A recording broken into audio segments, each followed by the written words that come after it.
Go back again, and we're talking about the barriers to entry for monopoly. Another kind of barrier is simply doing a better job, what economists would sometimes call building a better mousetrap. So just being good in what you're doing, a market advantage. So you can just have better technology.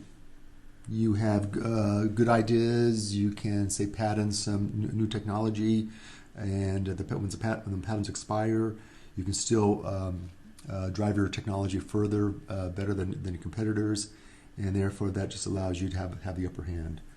And so companies like Microsoft and Apple are not monopolies per se, but they have large market share.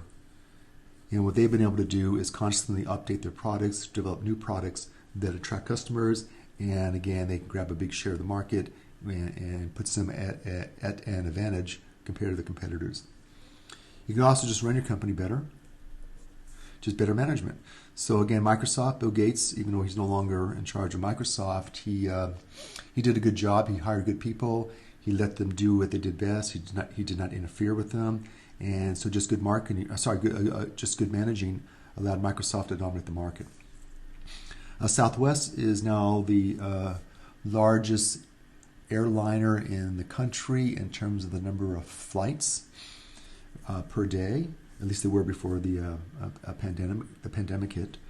And they again started in Texas, and they grew large in the 1980s and 90s, and they just did a good job. People like flying Southwest. They like their attitude. They turn their planes around faster than anyone else. They tend to be on time faster. So just running the company better allows them to gain somewhat of a market advantage. And so even though they're not a monopoly per se, they do have a big market share and many of the most valuable routes in the country. And then again, marketing advantage. You just come up with good ideas in terms of how you market your product. An example of that would be Xerox in the 1960s. They developed their copiers in the 1960s, and they were very expensive, as they are today. And they realized that very few people would be able to afford to buy these copiers, but lots of people could lease them. And so they decided to lease their copiers and not sell them, and that allowed them to dominate the market. They appeared all across the country in the 60s and 70s in small businesses, city government offices, schools, and they did it by just having a good idea on how they're going to market their product. And that allowed them to dominate the market for a long time. Then there could be what economists would call anti-competitive barriers. And we'll talk more about antitrust laws at the end of the chapter. But so far, if you just do a better job running your company, that's not against the law. It's not against the law to be a monopoly or have monopoly power. It's really how you get that power, how you become a monopoly, or how you gain a big share of the market. And so, for example, one would be control a key resource. In the eyes of the courts, this is not a good reason to be a monopoly because you're not really doing anything good for your customers. An example of that, which your book talks about, is Alcoa. They control most of the bauxite mines in the country and in North America, actually. And bauxite is needed to produce aluminum in North America, and they had about 90% of it. And I think it was right after the Second World War, the big court case, and Alcoa was forced to sell off a big chunk of their bauxite to potential competitors.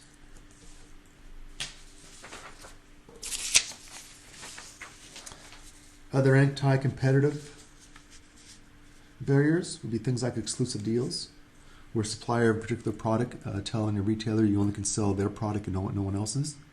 Kodak did that in the 1960s with their film. They came into, at that time, film was sold mostly through camera stores, and they told the retailers that you only could sell Kodak film and no other film. And if you did sell other competitors' film, they would take Kodak film out of your store. And at that time, Kodak was thought to be the best film, and by doing that, the camera stores would would go out of business if Kodak pulled their film out of their stores. And so that pretty much did not allow the competition to even get a chance to compete. And it's okay to have a monopoly in film if you're the best film, but if you're not the best film and you deny competitors the chance to compete, then that's not thought to be pro-consumer. Bundling, forcing consumers who wish to buy one product to also buy another product. This, again, puts consumers at a disadvantage. If you want to buy this one product, you have to buy the other one as well. And an example of this would be Microsoft in the 1990s. They were worried about Netscape at the time.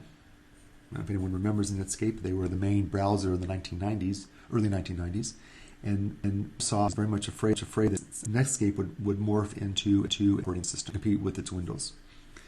And so what they did is that when people bought their computers with Office Windows on the computer, they put in their own browser as well. It was automatically on there. So when you bought your computer, took it home, logged on for the first time, you'd already have Explorer there, and therefore you didn't need to download Netscape anymore. And eventually Netscape did disappear because people already had a browser on the computer. Predatory practices, just trying to drive your competition out. One example of that would be selling below average total cost. And after the competition is out of business, you raise your prices. Home Depot was accused of this in the early 1990s. They came in and they sold lots of their home improvement goods at very low prices. It was suspected they were below average total cost, and that drove out a lot of competition at the time. And they pretty much came to dominate the market until new competition appeared later on through Lowe's and stores like that.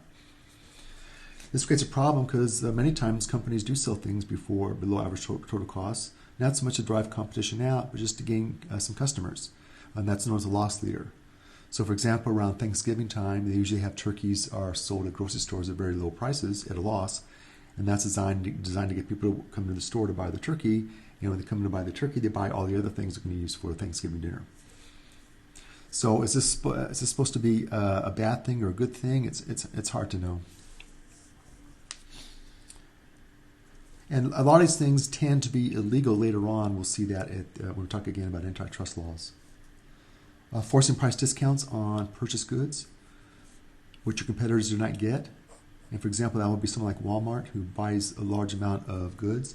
And so they, speaking of Procter & Gamble, they can tell Procter & Gamble, we sell, I'll make up a number, we sell 70% of your Tide detergent across the country. And if you want to keep us selling your detergent for you, then we want you to give us a very good price for Tide detergent, much lower price than say you give to small retailers as competitors.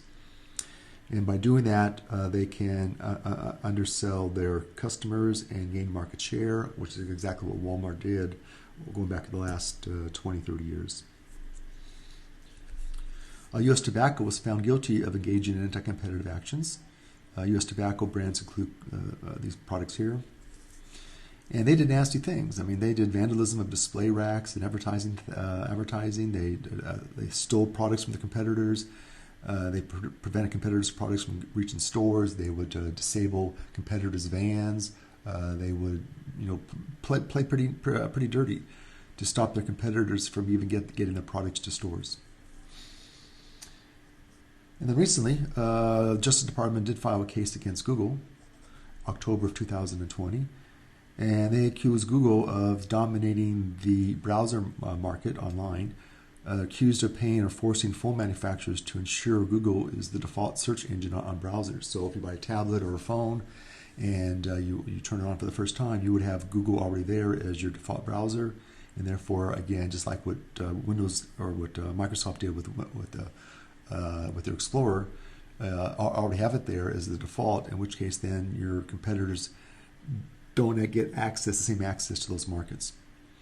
They're also accused of paying Apple to have Google as the default on their browser Safari. And they also accused of manipulating the search ad market. I guess when you Google things, they can actually play with the ones that come up first, and that could be beneficial to them in terms of advertising dollars. Okay, so those are barriers, and to become a monopoly, you have to have at least one of those barriers, and then we'll come back and talk about how monopolies behave.